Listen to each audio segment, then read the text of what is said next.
know what kind of person I am? I risk my life. I sacrifice my own happiness, my own welfare for pure, total strangers. That is the kind of society I want to see, where your problem becomes my problem, and I do not sleep until I can do something about your problem. That is what I do. Tomorrow, a man called Amos Brochus is going to court, and I have mobilized people to accompany him to the court. Do you know who he is? He's a Liberian man. Many years ago, he started a business called Duco Petroleum, supplying petroleum products for MOTC, a Belgian petroleum firm. He had a big distribution network, making about $1 million US a year. MOTC decided, why should we be using this guy's petroleum distribution network and giving him a percentage of the profits when we could actually steal his company from him, thereby stealing his network and keeping the entirety of the profits for ourselves? And so what did they do? They hired the president's son, James Sirleaf, to become the president of the company, so that James Sirleaf, who could knock on any doors and get them open, would be able to do that for them. They went to court.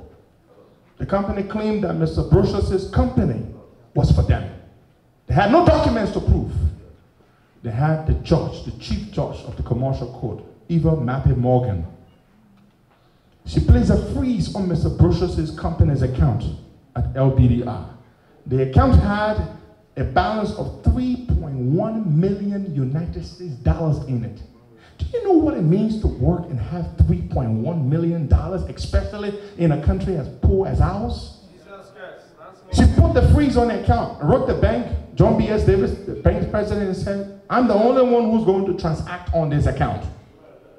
Going forward, within the period of 7 months after she placed the freeze on the account, while the case was in court, the judge began to withdraw money from Mr. Brochus' account. And she did not do it in secrecy. She would write letters to the president of the bank.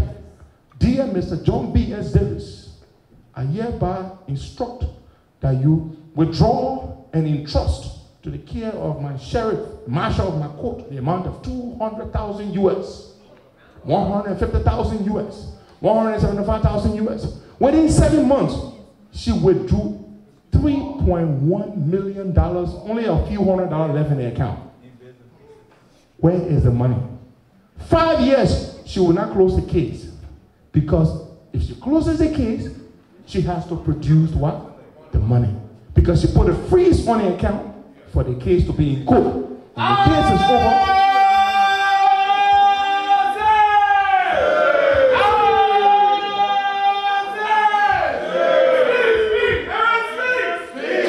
and I will close on this, and we'll take some questions, and go back to having fun. And this woman is wicked. This woman is one of the things that is wrong with our country. This woman stole $3.1 million from this man. Reduced this. Do you know what it means? They made to make 900,000 US a year. Now he walks around. No car. Can you imagine? I look at the man and say, how have you survived? If that were me, somebody steal $3.1 million from me, you will not live to tell the story. You will not live to tell the story. And this poor man, I've been helping this man. He appeared on my show. And when he was on my show, a Nigerian lawyer listened to his cry. You know what a Nigerian lawyer did? He took his case and went to the ECOWAS court and filed a lawsuit for him free of charge. Bought his plane ticket and took him to Abuja. And the case is in court. The other day, Mr. Brochus appeared on my show last week to give us update about the case at the ECOWAS court, because he has been denied justice at our Supreme Court. So you know what happened? The day he left the show, the next day, Judge Eva Mappy Morgan sent a writ of summons for contempt. Why you must appear before me on Monday, September 3rd, to show cause why you must not be held in contempt for appearing on the Costa show to talk about me eating your money. Can you imagine? Can you imagine that? I eat your money. I say, don't talk. What are you talking for? Why you gonna go on the radio to go talk about me eating your money? Can you imagine that? Tomorrow the man goes to court, Monday morning. And because I will be in Minnesota and I can't be on the radio, I mobilized to have people turn up to the courthouse tomorrow. Is Mr. Precious my brother? Is he my relative? He's not my nobody. The other day when you're on the radio, somebody listened to him and they sent him $1,000 through the show. I announced it, I give him the money. This is what we've been doing for 8 years on the radio for people. Because we got to make that country better. The country is rotting. The country is so rotting. You go to the country, from the airport, the country rotting. The country is rotting, the country rotting. It can hide me. It can hide me too much. I can get so vexed. You know, when I ran for representative, the reason I ran for representative was to prove a point. Why must one man make $17,450 a month? One representative, that's what they make. I was going there. The first thing I wanted to do, you know, I like to violence. I like to challenge people, bad people. I like to challenge the system. That's why I went to jail 2 times. I'm not afraid of anybody. I don't see the person who I'm afraid of. Nobody. Guess what? I was planning to cut my salary by 30% to give it back to the district, reduce my own pay, because I can't reduce their own pay, but to prove a point. But you know, the country is so hard, our people are so poor. When you talk all that thing, they say they want you, when I hear all eating them before. What do you get now that I want? Nah. Sometimes they choose the bad people over the good people. Today, the district I ran in, they crying, they say, that man, he became representative, he ain't got time for all. I told them I will be representative, I will still be on the radio. Tuesday, I go to session. Before going to session, I will count the show.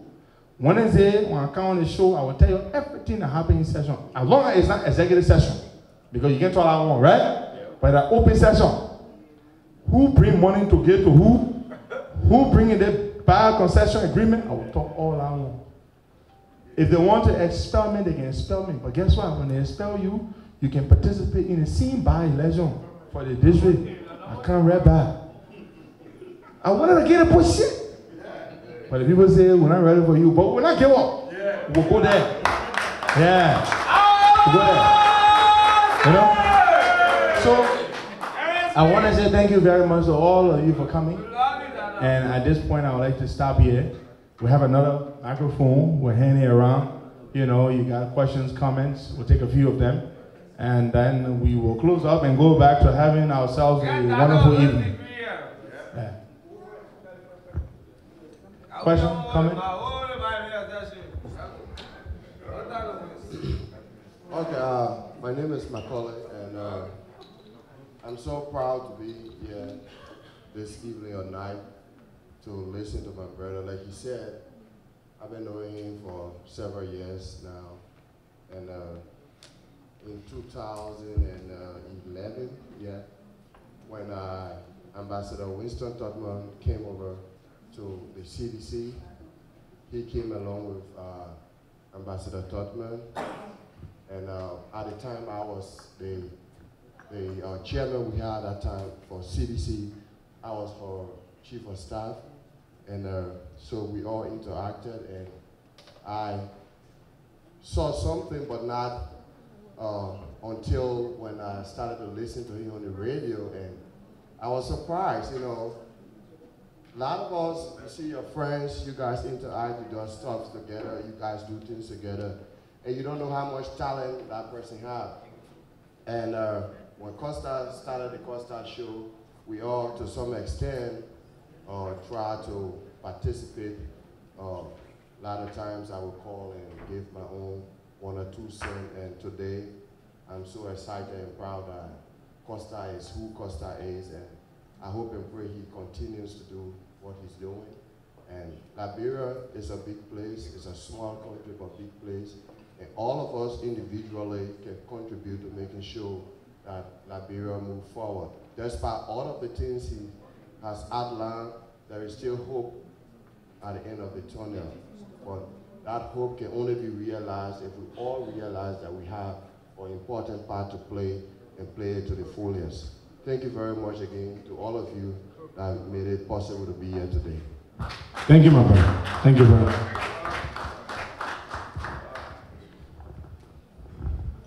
Well, Chester Tiwia, thank you so much, Henry Costa, and thanks to everyone who hosted this. I listened to everything you said here. My question to you is, you said you will never give up. How can we, as friends of Costa, help in the process to keep this going so that we make sure that you don't give up, because this cannot be a one-man thing? Thank you. Thank you very much. I'd like to give you an example of some of the things that we can do. Moral support. You know, God has been good to us. You know, and when I went back to the country after Mrs. Salif shut down my radio station in 2016, I went back to the country in May. I managed to reopen the radio station. We have 14 employees. You know, the light is on. We thank God. We're not making a hell of a whole lot of money, but we are okay. We thank God for that. You know, I don't look at the numbers to see how much money I make. I just want to make sure the station is on so I can be able to talk.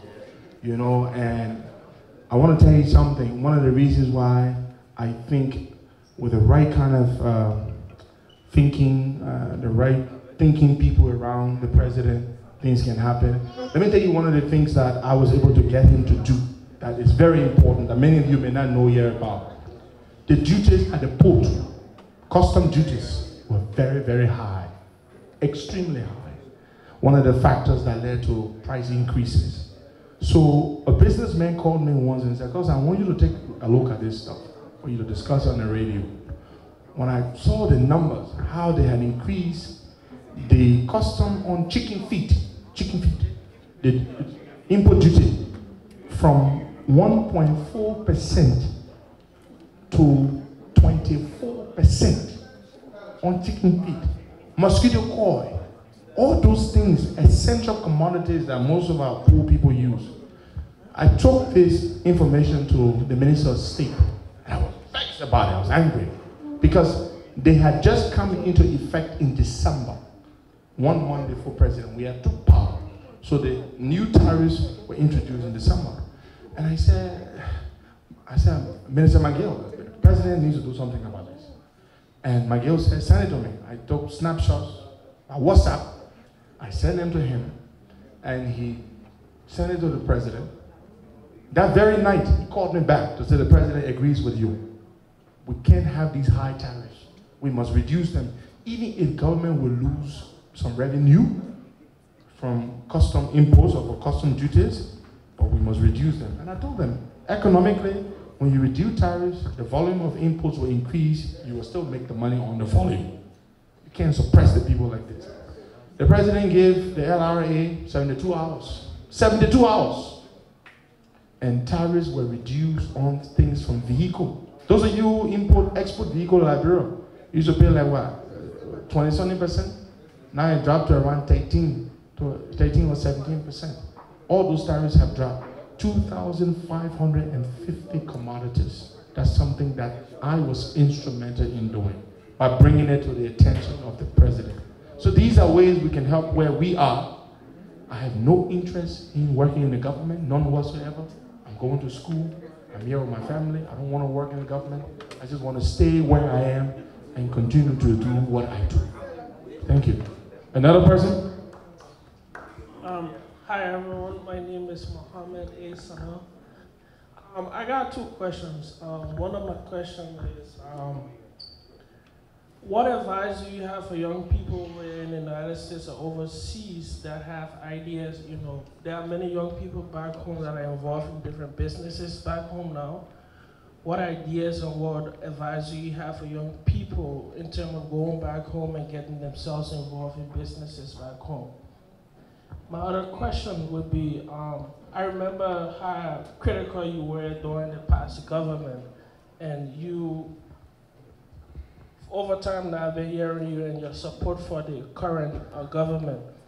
But one of the problems that that is ongoing back home is the recycling of past government officials that served in the previous government that are now serving in the current government. What advice have you given, since you met with the president, what advice have you given him in that regards, putting people who were in the past government, in his government, many of these officials who were once considered corrupt officials and so. Thank you. Well, not everybody who works in government is bad. They got many decent Liberians who work in government. Look, there are some government officials from Ellen government I can put my name on job and vote for. My favorite government official is a man called Double Jala. Double Jala. You can go to Double Jala with $10 million to bribe him. He will not take it. If I have an issue, I go to Double Jala. I say, he had the PPCC, Public Procurement and Construction Commission. I wish when his tenure expires, President Weah can retain Double Jala. He's a decent man. He's not afraid to be in trouble. He came out recently and criticized the president for not involving the PPCC in the Eton Finance loan thing and all of that. He's not afraid of anything. So there are some good people from the past government that may be retained. But again, it's not my place to privately tell the president who to keep or who not to keep. But publicly on my show, I can do that. I'm not one of his advisors, but I'm a talk show host and I can, give my opinion on that. But there are so many good, talented people from the last administration that must be kept, especially technocrats, professionals. They're not necessarily partisans or political parties. You need them. Every government needs certain people to continue. Certain top political appointees, it is the prerogative of the president, consistent with Article 54, to decide who he wants to appoint or not appoint. If they fail, it's on him. That's not my business. And I will criticize them if they fail. Yes. And about doing business in a country, you need to be very careful. Liberia has very limited business prospects. Let's be honest. It's a difficult place to do business. No electricity, no running water, purchasing power is very weak, and be careful who you do business with because many Liberians can croak people. I'm sure you all got that experience, but there are many other things that you can do there that will do well. Invest in real estate, nobody can, the property will be there, the value will only appreciate, and those things like that. Transportation, exporting things to the country to sell, those are good things that you can do. Any other questions coming? Let's wrap it up quickly. Yep. All right, my name is Mohammed Danzo, and I have two questions. So the first one, Costa, when you, okay. So, many have considered you to be an advocate for them, and when you spoke earlier, you said that 12 years all the way. So then there are people who will be thinking, okay, he's in support of the government now, so he's not going to speak against them anymore. So do you think that was the right way to say that when he said 12 years all the way? Thank you. Yeah, so the second one is this though. I'm not speaking for me here, but I'm just asking this question on behalf of some of my brothers. When you wrote the last time that people going to go protest on behalf of Justice Janet was tribalistic, and there were a lot of people who said that they had pictures that you did not post because they were pictures of other people who were not Mandingos. And many of us are not in support of him because he's a Mandingo, but we want to know exactly what's going on.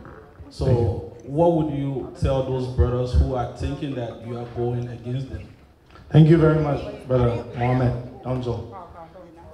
Thank you very much. Brother Donzo is a good friend of mine. We've been in touch. He said he will be here and he's here, and I'm very honored by that. Let me start with the last question, a concern he has. You see, because of the way our country, and I want you to listen to me, bro.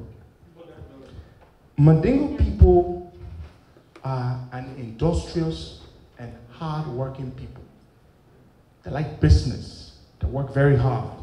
They are close-knit. There are lots of things other Liberians should learn from them.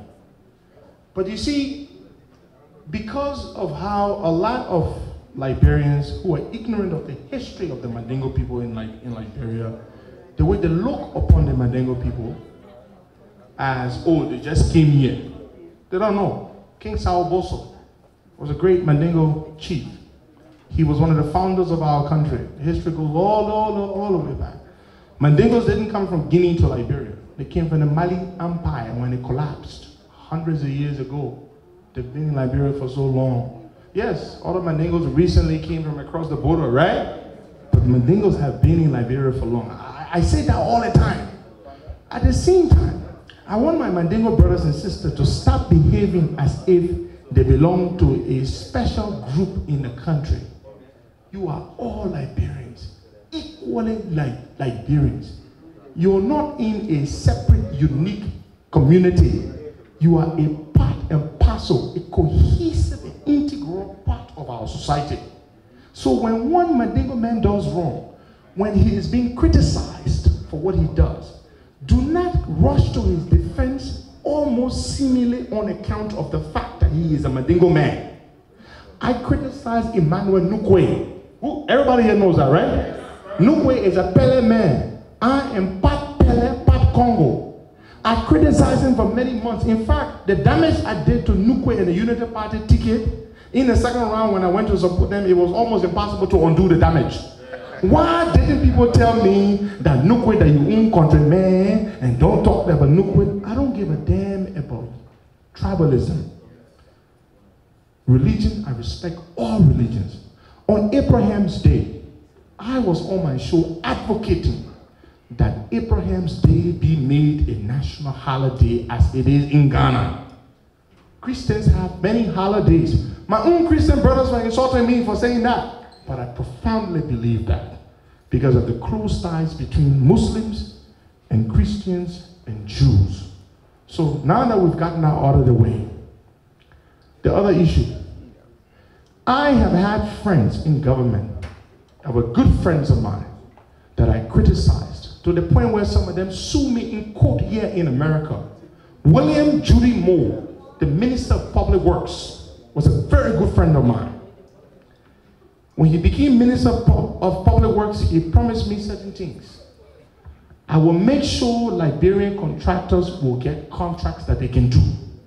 The ones that can't get those contracts because of the lack of technical capacity, I'm going to go to Volvo, the construction equipment manufacturer, and we will procure a fleet of construction equipment and bring them to Liberia that these contractors would have access to lease. Then when they lease them, when they get contracts, the monies they pay would be used to pay off the Volvo. The government will guarantee that. Judy and I had these discussions. He told me these are the things he would do as Minister of Public Works. That little bugger became Minister of Public Works. He forgot all these things he said. He started awarding laterite road contract, that road, to Chinese people. He brought all kind of babati overnight Chinese companies to the country. I said, oh, Judy, you not forget?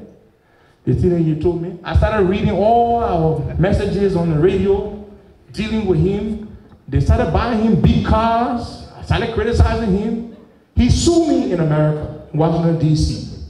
He said, I should go on the radio and retract all the things. I'm saying this to say, you say because I say he's my friend, so I can't criticize him. That's what I'm saying to you. Judy asked me to withdraw my comments. I refused. He filed a lawsuit against me in Washington, D.C. We went to court. I defeated Judy Moore. Him and Ellen Johnson Sirleaf, because Ellen's lawyer was his lawyer. I spent $3,500 US to file that motion to dismiss Judy's case. I helped my lawyer, did the research, filed a case, and I won. Judy was ordered to pay me all my expenses. I spent 3G5. I made just less than 20,000 US. That was profitable to me. I want more people to sue me, sir. So, and he was my friend. And I did that to him. I do not have permanent friends when it comes to Liberia. I have permanent interest. If you step on someone's toes, I will deal with you, regardless of who you are.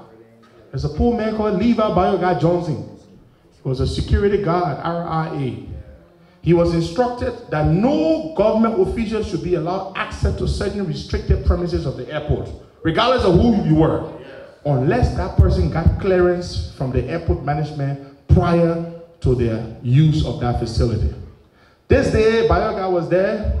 Edwin Snow's wife, Sianen Yo, Associate Justice Sianen Yo, went to the airport to receive her dear husband, Edwin Snow.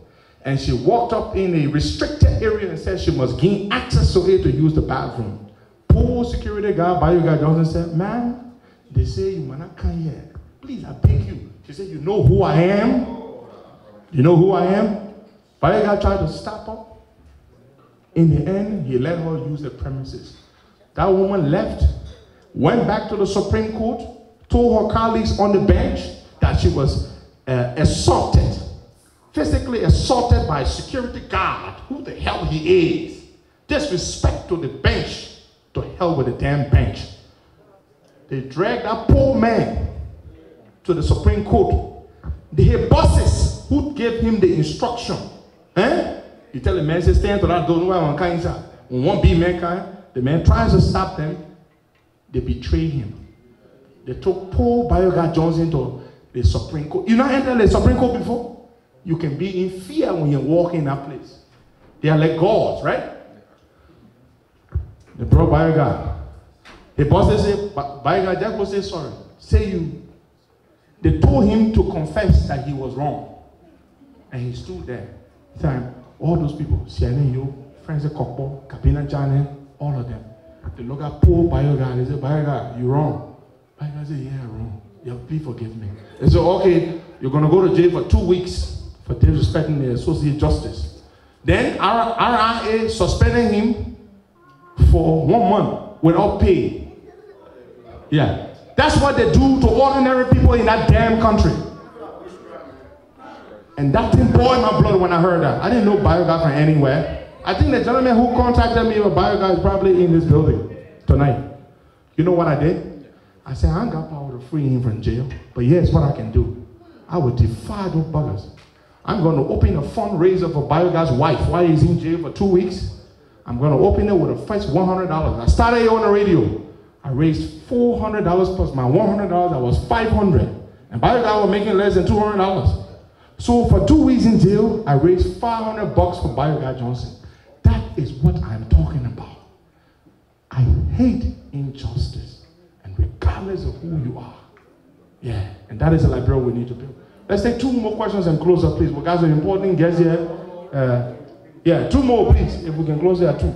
We got some other people here. We got to let them speak. Community leaders. I see Mr. Abdullah Katama here. 2 more questions. Then we'll close up. Then we got to go eat.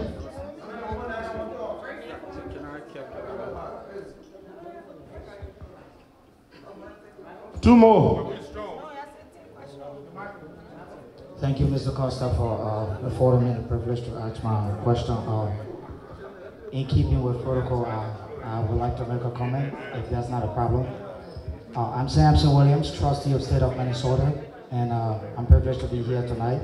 I followed the show and only started interacting with you since the election. We've never interacted, but I am proud that a lot of my brothers are making some great comments about your background.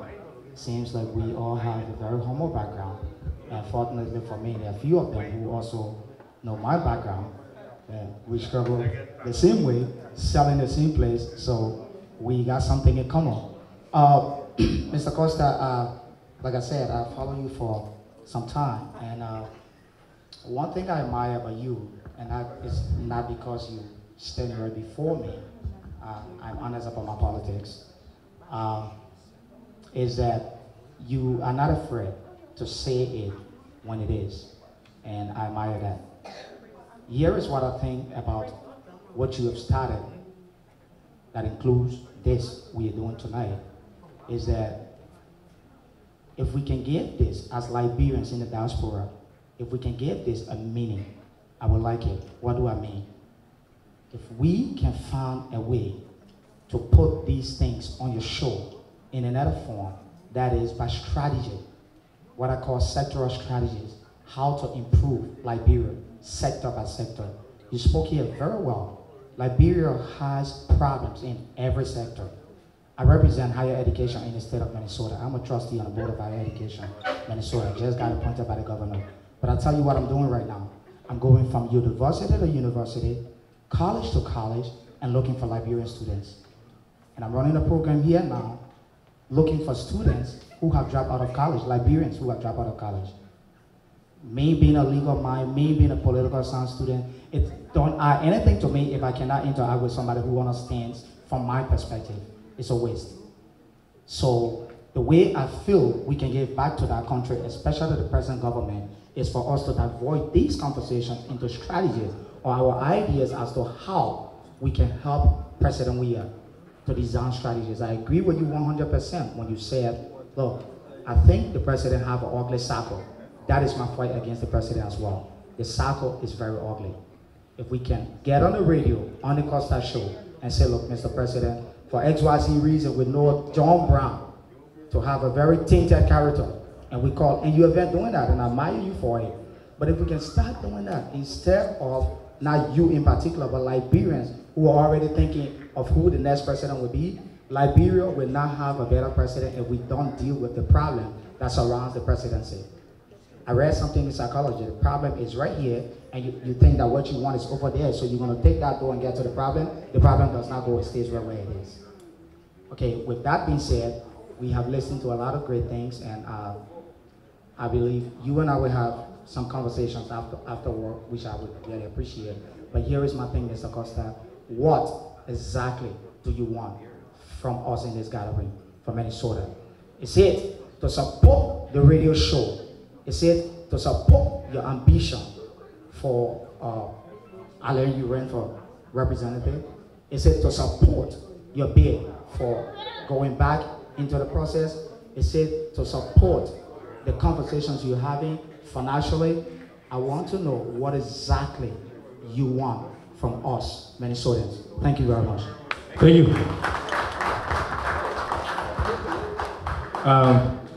You know, I often raise money for people. I get very embarrassed raising money for myself. I don't like to do it using the talk show to do that. I only raise money during the campaign for the campaign. But I'm not here to raise money. You see all the food, the hall, everything, we did it among ourselves. You know? So we're not here to ask for charity. We're here to have a discussion, conversation about our country. And what do I want from you? I want you to recommit yourselves to our country. Everything you've been doing that's good, do more of it. If you have not been doing as much as you believe you should, begin to do more good, or begin to do some good things for the country. And I want to tell you, do not lose hope in the country. We can make it. Liberia has great prospects. And let's keep having a healthy conversation about the country. That is what I want all of you to commit yourselves to. You are all in different fields and live in different places, and you are individually and collectively contributing to the country. Just do more of that. I often say, no one is completely bad and no one is completely good. The more good in us than bad makes us good. The more bad in us than good makes us bad. That's what I often say. One more, and then we'll close up. Yeah, since I have a remark, now a question. Yeah. Hi, everyone. I don't have a question. I just want to say something to Henry Costa. My name is Mercy Benzingate. I've been in the country for over 25 years, but I'm not a political person. I don't have nothing to do with political. But this